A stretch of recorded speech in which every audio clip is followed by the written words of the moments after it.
اهلا بكم في قناتي البسيطه. النهارده هنعمل مع بعض احلى صينيه جلاش بكاستر، مقرمشه من بره وطريه وبتدوب في البق من جوه. طعم الكاستر فيها حكايه تانية. لو لسه مجربتهاش بالطريقه دي يبقى لازم تتابعوا الفيديو للاخر علشان تشوفوا السر بنفسكم. يلا بينا نبدا. يلا بينا. بصوا كده احنا بنقطعها اهو وهنطلعها واحده واحده، وعلى فكره هي كانت لسه سخنه، المفروض تتساب لما تبرد خالص. بس انا بصراحه حبيت ان انا اقطعها كده قدامكم واطلع منها واحده كده واوريها لكم، مع ان المفروض زي ما انا قلت لكم تتساب تبرد خالص، لان انا بعد ما حطيت عليها الكراميل طبعا مع السخونيه ساح. بس النتيجه مش عاوزه اقول لكم، والله طعمها خرافه.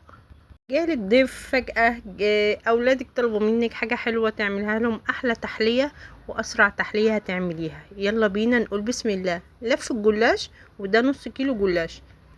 هتعلمي كده بالسكينه وايه يعني اهو. بصوا انا حاطه لكم صبع كده وهقطع على نفس لفه الرول. احنا مش هنفتحه ولا نعمل في اي حاجه، بس انا طبعا هغير السكينه لان السكينه بتاعتي تلمه، وواضح كمان التانية دي هتتعبني. بصوا اهو بقطع كده، وبرضو نفس المقاس واقطع بقيه الرول. هقطع برضو يعني كده، واحاول ان انا ايه الفها واقطع اللي بعدها كده اهو كده. هي عشان بتبقى مضغوطة فبتبقى ايه محتاجة يعني شوية ان انت تقطعيها كده، وبعد كده اللي تفك منك تلفيها برضو اهي عادي، مفيش اي مشكلة اهو، وتحطيها. ونكمل بقى تقطيع. بجد سهلة وبسيطة ومش هتاخد منك دقايق وانت واقفة في المطبخ، وممكن تعمليها وانت قاعدة كده بتاع سنة اهو. عملتها ما خدتش مني وقت خالص.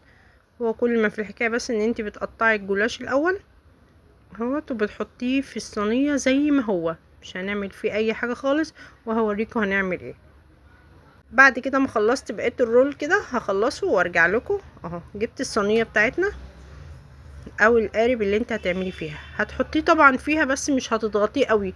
يعني في بيروحوا جايين بعد ما يقطعوا يروح حاطينها كده وكابسينها قوي كده، لا احنا عاوزينها تبقى ايه يعني فيها فراغات ما بين بعضها كده، عشان لما نحط السمنة تنزل فيها وتورق كده، ما يبقاش فيه واحدة مورقة وواحدة لا اهو. بصوا انا بخفها كده، بحاول افتحها شوية اهو، وبرصها في الصينية بتاعتنا او في القارب كده، واكمل بقى الباقي اهو كده. بس اهم حاجة نحطهم جنب بعض كده، وانا كملت الباقي وهحطه بقى بالشكل ده جنب بعضه كده اهو. بصوا اللي تتفرد قوي يعني تحاولي تلميها كده عشان تحطي ايه التانية جنبها. يعني انا هظبط لسه اهو. بصوا كده اللي فيها هتتظبط معاكي، اهم حاجة يبقوا قد بعض متساويين كده. ودي كمان حطها هنا في النص كده تمسكهم، ودي في الاخر اهي كده. انا كده ورصيتهم، ومعلش عشان الدوشة طبعا احنا بالنهار والشارع والدوشة وكده. إيه انا كده كملت القارب بتاعه اهو. هجيب بقى هنا ايه هركنه على جنب، انا كده مولعه الفرن يسخن. هجيب كوبايتين لبن اهو، ادي كوبايتين لبن. اللبن ده انا غالياه، وهحط حوالي 3 معالق سكر كبار، او ممكن 4 يعني حسب ما انتي بتحبي برضو الحاجة حلوة قوي هتزودي سكر. تمام. إيه وهنحط معلقتين كاستر، ادي معلقة ودي التانية. بصوا بقى وهدوبهم حلو كده، ادينا بالشكل الجميل ده كده، ونحطه على جنب. برضو انا بجهز كل حاجة عشان ان شاء الله لما نشتغل بقى او نعمل ايه، نحط الفرن لما يسخن هحط الجلاش. وهنا برضو جبت كوباية كده وفيها معلقتين نشا اهم، وهدوبهم برضو واحطهم على جنب. يبقى كده عملنا الكاستر، حطينا فيه السكر وحطينا فيه الكاستر وحطينا اللبن ودوبناهم وحطيناهم على جنب، وحطينا هنا النشا في المية وبرضو دوبناهم وحطيناهم في جنب. وهنا بقى القارب بتاعنا اللي حطينا فيه الجلاش هنسقيه بالسمنة اهو. طبعا السمنة عندي كانت ماسكة شوية اهي، ممكن انت تسيحيها وتصبيها كده، وممكن تعمليها بالفرشة زي ما انا بعمل كده، او بالمعلقة السيليكون كده زي ما تحبي. انا بقول لك خيارات كتير ليكي، وانت طبعا الاحسن تعمليه. انا هنا بعمله بالفرشة اهو كده. طبعا هي لما بتسيح بقى هتنزل ما بين الجلاش. ونكمل بقى كده بالشكل ده.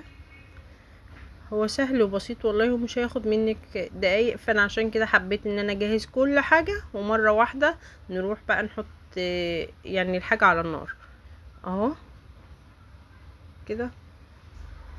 هسقيه، اهم حاجة تتأكدي ان انتي سقيتيه كويس علشان السمنة تنزل بقى ما بينه كده وتورقه اهو. انا بعمل لك كل حاجة خطوة خطوة. طبعا ما تنسونيش اهم حاجة بالاشتراك في القناة، وطبعا اللايك الجميل، وتقولوا لي ايه رأيكم في التعليقات. وطبعا فضلا وليس امر. انا هنا كده سقيت الجلاش كله بالسمنة اهو بالشكل الجميل ده، وهدخله الفرن ياخد لون جميل كده ونطلعه. طبعا انا هنا رفعت الكاستر على النار زي ما قلت لكم، كوبايتين لبن، 3 معالق سكر او 4 حسب ما انت بتحبي الحاجة حلوة. إيه، ونرفعهم على النار، ومعلقتين كاستر كبار اهو، وهدوبهم. وهو اصلا اللبن كان مغلي كده اهو. بعد كده بدأ يتقل اهوت، هروح رافعه بقى ايه، حاطه النشا برضو، هقلبه كده تقليبتين واطفي عليه على طول علشان ما يبقاش ماسك قوي كده اهو. وتقليبتين على النار برضو زي ما احنا كده اهو. بصوا القوام هيتقل معانا على طول اهو. هطفي عليه بقى ويلا نشوف هنعمل ايه. انا هنا كده جبت طاسة على النار وحطيت فيها اقل من نص كوباية سكر. هعمل معاكم الكراميل بسرعة.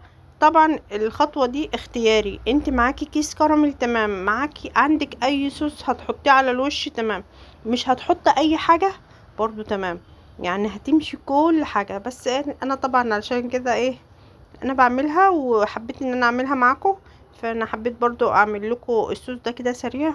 ومش هنكمله يعني، مش ان احنا هنحط له نشا وكده، لا، هو احنا هنعمله كده سريع سريع. مجرد ان السكر يدوب هنزل بنص كوبايه، اقل من ايه، بص اهو كوبايه صغننه اهي، اقل من دي كوبايه صغيره، وهي مش مليانه قوي كمان، يعني حبه صغيرين كده يدوب بس كده. اول ما السكر اهو حطيت عليه اللبن هتحسي ان هو فصل. بعد كده لما يسخن معاكي هتلاقيه ساح تاني، وهتحطي معلقه سمنه كده او مكعب زبده وتقلبيهم، هيبقى معاكي صوص جميل اهو. طبعا احنا لو عاملين كمية وكده بنرجع تاني نحط نشا، بس احنا يدوب بس احنا نعمله على الوش. طبعا الخطوة دي اختياري زي ما انا قلت، مش حابة تعمليها عادي خالص. ممكن تحطي صوص شوكولاتة، ممكن لو عندك كيس اللي هو بيبقى مع كريم كراميل ده ممكن تستبدليه. ما تحطيش اي حاجة خالص، انا كتير ما بحطش حاجة. فكده انا طلعت الجلاش اهو، ووشه ما شاء الله احمر واخد اللون الجميل. هنزل عليه بالكاستر. طبعا بقى بتفرديه على الوش كده. بصوا الطعم حكاية حكاية، جربيها سهلة وبسيطة ومش هتاخد منك وقت خالص.